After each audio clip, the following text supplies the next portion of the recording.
Bom, eu então passo a leitura rápida do meu texto e recuperando, dentre muitas outras análises a respeito sobre o estimão Bartleby, que já foi amplamente citado,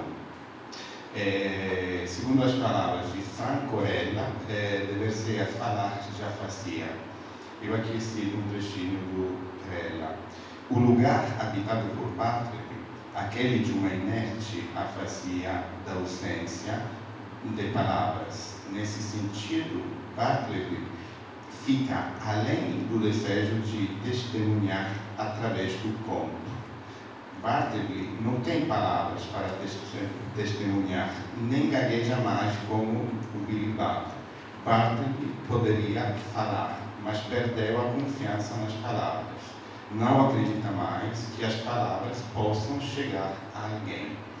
Em primeiro lugar, cabe partir de uma curiosa coincidência. Eu aqui vou falar no meu texto, vou transitar um pouco pelo Guido Morselli e também falar um pouco do filme Habemus Papam, do Nanni Moretti. Eu acredito que, enfim, vocês tiveram a oportunidade de assistir, só resumindo, né, desse Papa acometido por um ataque de pânico que na hora de assumir, de falar para o povo, de ir para São Pedro, fica sem palavras. Então, retomando o meu texto, uma curiosa coincidência que no filme de Nanni Moretti, o cardeal nomeado Papa, protagonizado por Michel Piccoli, se chama justamente Melville. Esse Papa Morettiano, embora a tal função nunca chegará a ser ratificada, é uma personagem que, perante um cargo vitalício, além de grande responsabilidade pela qual ele se sente esmagado, encontra-se na dramática condição de se assumir, não poder mais voltar atrás para recuperar, para se reapropriar de uma experiência de vida, de qualquer forma não vivida. Experiência que pode ser tanto dele quanto, de modo geral, da Igreja, enquanto, no seu aspecto doutrinário, estrutura sempre mais anacrônica e longe das expectativas cotidianas das massas de fiéis, segundo parece sugerir o próprio diretor Nanni Moretti. Longe, então, era também a Igreja daquela que Cláudio Magris chama de prosa do mundo, ao se referir à origem e essência do romance. Magris lembra também de uma nota do diário de Croce, em que seu Benedetto, pontífice da crítica italiana e não sólido a partir do século XX, escreve que foi visitá-lo o autor de romances Moravia, evidentemente, né, recorrendo à perífrase inicial, esse autor de romances, de forma um pouco sarcástica. Croce, logo, assim como a Igreja Católica, seria insensível à prosa do mundo moderno, da qual o romance traz sua forma de ser. Igreja tal a ser vista como uma praxis simbólica, ou melhor, como uma espécie de ética pré-quixotesca, para a qual, entretanto, o mundanismo renascentista está definitivamente sepultado atrás de um espírito perenemente e disfarçadamente contra-reformista. Voltando ao Papa Morettiano, ele se depara tragicomicamente com uma vida sem romance, com um romance sem vida, pois cabe refletir naquele sou ator proferido diante da psicanalista.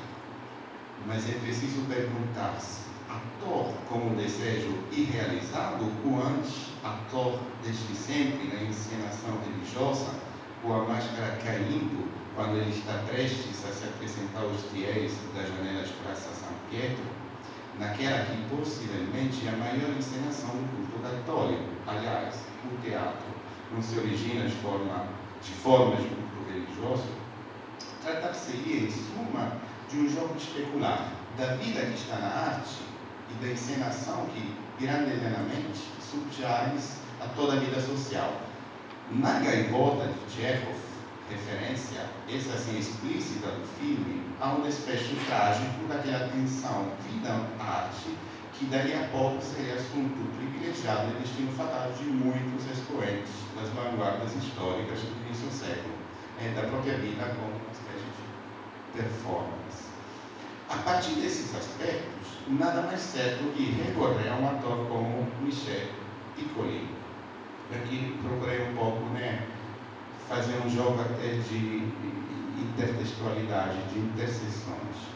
E aqui vale lembrar a interpretação do Michel Piccoli num filme muito significativo de Manuel de Oliveira. E eu acredito que esse filme, não sei se chegou no Brasil, de 2001, Vou para Casa, de Rentre à la Maison. Aqui o Michel Piccoli, eu não estava aqui, não sei pergunto. Normalmente o Manuel de Oliveira não tem uma grande explicação, então é fácil, perdido esse filme.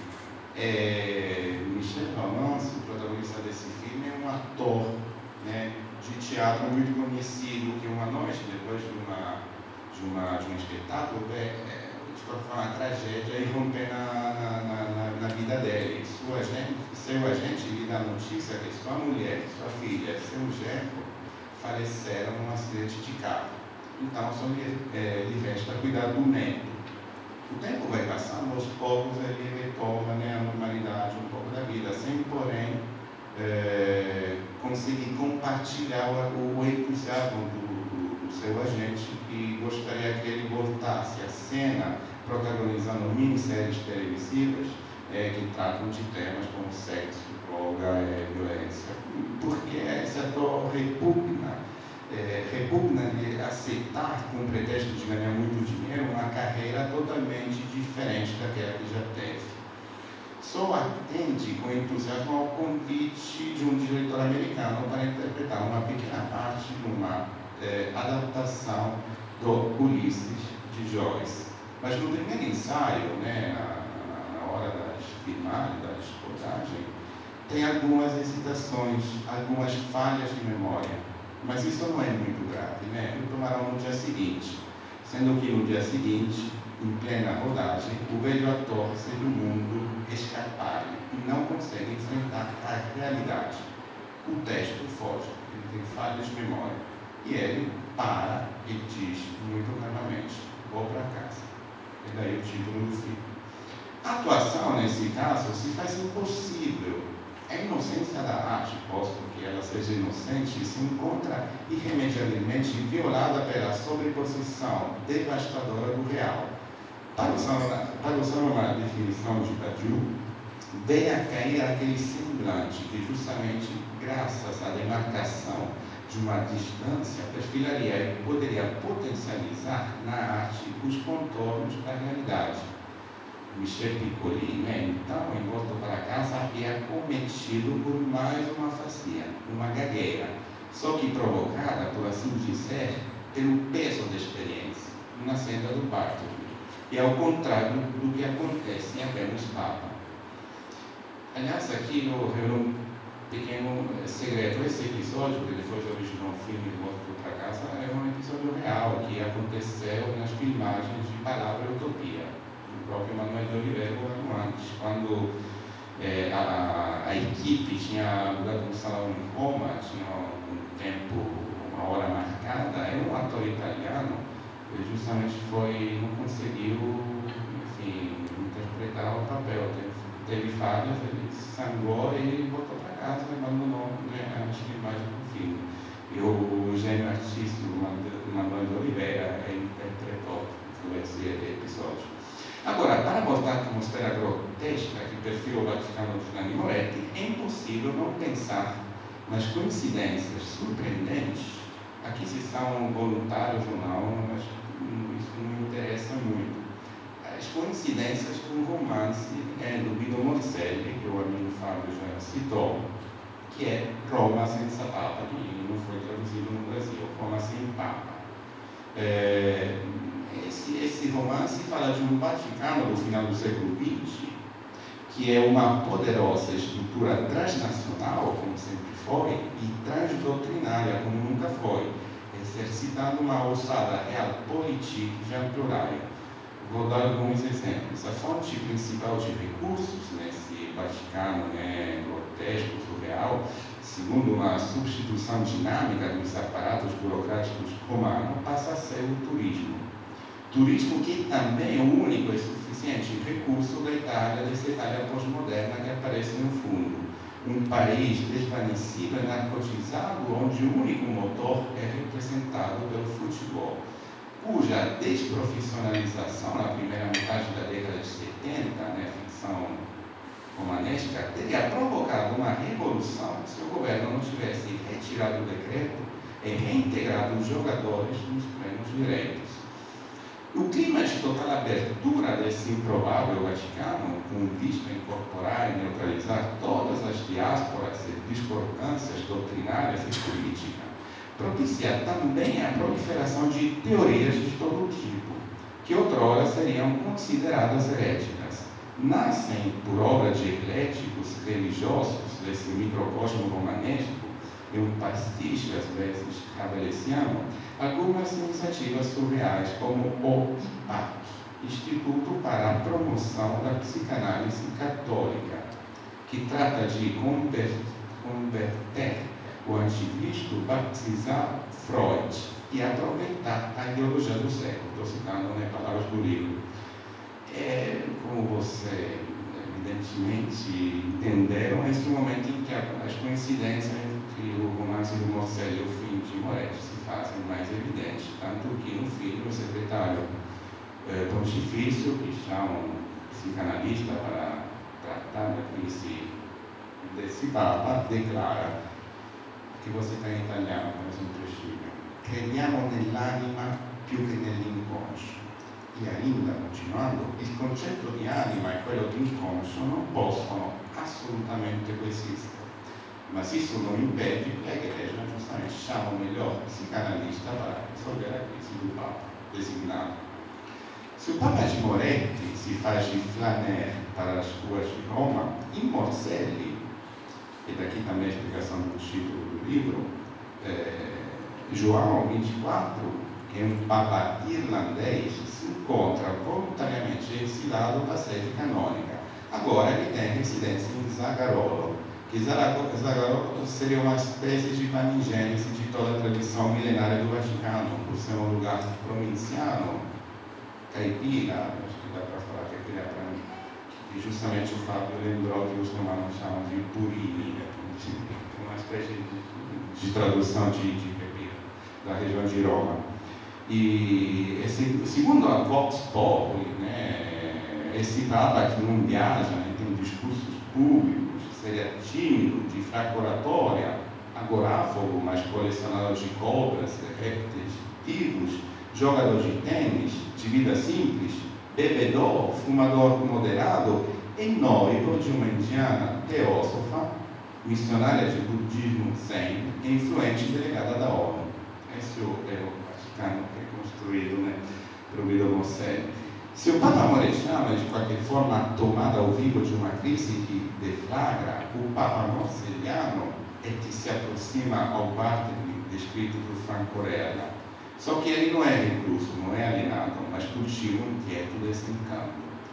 Na verdade, ele, aqui cito um trechinho no livro, vou tentar traduzir na hora, mas posso esse risco, pode ser reticente sobre o perfil doutrinário, ou podemos dizer didático, mas não é um complexado, não é tímido, nem introvertido. E agora, cito as palavras desse Papa do Morselli, ele fala das coisas do mundo, o Papa não pode se ocupar. Ou melhor, logo se corrigiu esse Papa, não pode tratar. Não pode por muitas boas razões. Dentre outras, meus amigos, vamos admitir que é para não mostrar sua incompetência. Fecha a citação, entre a realidade e o paradoxo da ficção romanesca, ele é um Papa humano, emblemática a sua afirmação, Deus não é padre. Um Papa que pode dar seu testemunho do mundo só através de silêncios. A escritura morselliana, incapaz de ser decifrada por seus contemporâneos, se abre a perspectivas éticas, dialéticas ativadas justamente a partir do semblante ficcional. Declara Morselli em vários escritos. Hoje o romance não está, ele queria colocar essas coisas na década de 60, principalmente. Hoje o romance não está na literatura, é a literatura. Não se sai disso. Acrescentaria que o romance é até transliterário para o nosso gosto de hoje. Inclui, por exemplo, pode incluir a teologia. Mosè, de fato, atribui a essa modalidade literária, assim, um significado polissêmico, sem constrições de modos do gênero, chegando assim à sua ultrapassagem. Escreve ainda o Guido Mosè em seu diário, em 1965, que das definições deste fato literário, ele não conhece nenhuma que possa verdadeiramente defini-lo. Provavelmente porque ele é amplo demais, embustido, heteróclito, para se prestar uma definição, digamos, empírica. Poderia, talvez, se prestar a uma conceitualização em sede de teoria estética, mas não é fácil que isso possa se mostrar útil a fins práticos. O que ocorre aos críticos é uma aproximativa tipologia e classificação, é um esboço de fisiologia comparada dos tantíssimos organismos narrativos irreduzíveis um no outro, nos quais se encarna o fenômeno que chamamos de romance, como um termo agora primo, escasso de significado. Quase 50 anos depois, quer dizer, no início desse ano, como ontem foi amplamente citado, Alberto Assollosa, num artigo publicado no Jornal da Repubblica, se questo è ancora un romanzo, e isto ainda um romance, escreve, que vou fazer no italiano rapidinho. Ci sono romanzi e racconti veri e propri, ma anche indagini sociologiche, divertissimo filosofico-letterari, racconti disegnati invece che narrati. Che vuol dire? Che dice isso? Que hoje a literatura, principalmente em sua forma especificamente narrativa, em qualquer lugar. Io non trovo perciò niente di strano né di riprovevole in questo abbattimento delle barriere tradizionali. Io non incontro nada di strano, di riprovevole, reprovável nessa queda das barreiras tradicionais, mas ao mesmo tempo, aqui que vem, né, toda a formação do Assollosa, é preciso levar em conta esse risco, onde a literatura por todo lugar pode acontecer que ela, em sua essência mais autêntica, não se encontre em nenhum lugar. Continuou conhecido o crítico, historiador da literatura, que a narração, ou aliás, a fabulação pura e simples, torna-se conto no sentido de gênero, quando não reproduz simplesmente, não é cópia da vida nos seus aspectos imediatos, corriqueiros, mas penetra no sentido dela. Segundo Assollosa, portanto, para se distinguir dessa massa indistinta, essa assim heterogênea, o motor precisa descortinar aquilo que está atrás por dentro da vida, aquilo que representa a parte escondida, aparentemente invisível da vida.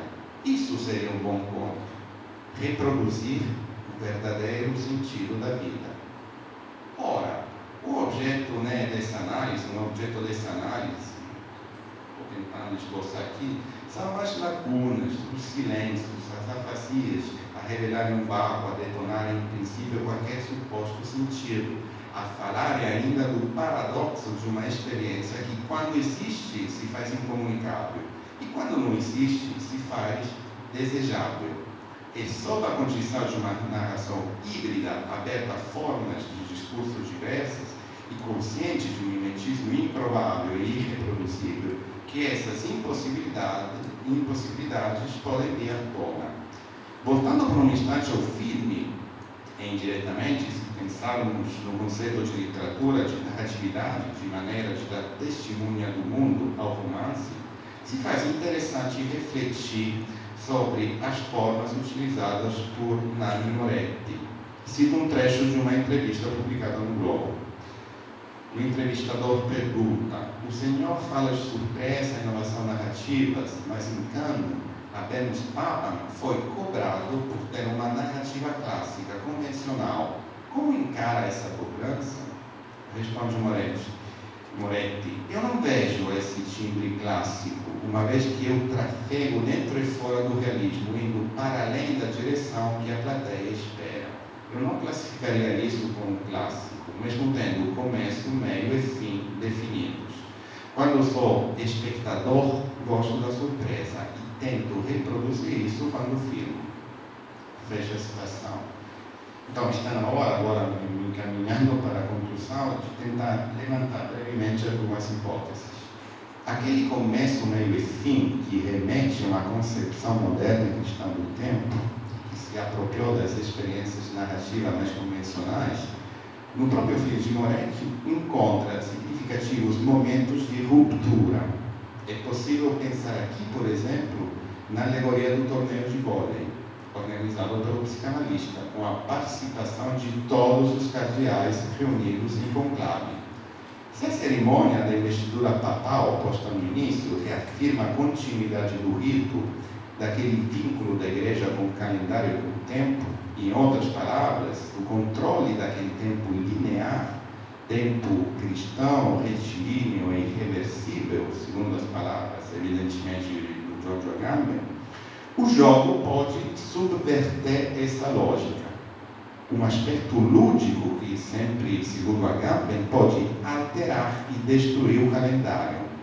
Dessa forma, na hora do jogo, se deslumbram por instantes, na plenitude do prazer, agora não mais reprimido, os instantes de uma real experiência de vida. Prazer no jogo que pode proporcionar, enfim, aquela suspensão, aquela mudança qualitativa do tempo, kairologia, como definiu Agamben, em que possivelmente o valor apostólico da missão católica se cumpre justamente na experiência humana do prazer. Outro momento emblemático nesse sentido é o estranhamento, a elipse, inclusive narrativa, proporcionada pela canção de Mercedes Sosa, que inicia tocando no som para se transferir na rua na interpretação de uma banda de artistas. Aquele cambia, todo cambia. Palavras e cenas irônicas, sim, mas significativa na medida em que os cardeais se alegram quando interrompem o rito de seu tempo e de seu ofício regular, num gesto até de simpatia do diretor, eu acredito, dentro de uma igreja, porém, que evidentemente não muda. O próprio torneio de vôlei é abruptamente interrompido com uma escolha ética evidentemente muito relevante nesses gestos. O tempo e, por conseguinte, a possibilidade da instituição católica de estar dentro do mundo retoma seu curso. Podemos chamá-los de momentos grotescos ou lúdicos, mas neles se concentra a carga mais revolucionária do filme. E, pensando bem, neles residem as reais afinidades com a obra de Morselli. De fato, todos os últimos romances do autor falecido em 73 apresentam uma relação com o tempo de contínua ruptura. As ucronias, ou fora do tempo, desse último Licipacio HG, não por acaso são frequentes. Como assim, Papa faz uma narração entre o presente do narrador, que representa um futuro em relação ao tempo da escrita, e o presente do tempo da escrita, que representa o flashback do narrador. O cenário privilegiado, então, como assim, Papa se faz de cenário privilegiado de inúmeras fraturas, suspensões ou kairologias. Seria esse o sentido da vida que a Azorosa reclama do romance? Todo conclave no filme vai buscar o Papa sentado no camarote do teatro, assistindo a uma encenação. E o Papa agora, no palco da janela vaticana, diante da plateia, numa situação de alguma forma invertida, recupera a palavra em público. Mas ele vai dizer, não, definitivamente, finalmente pode começar sua vida, ou melhor, seu romance. Obrigado pela atenção.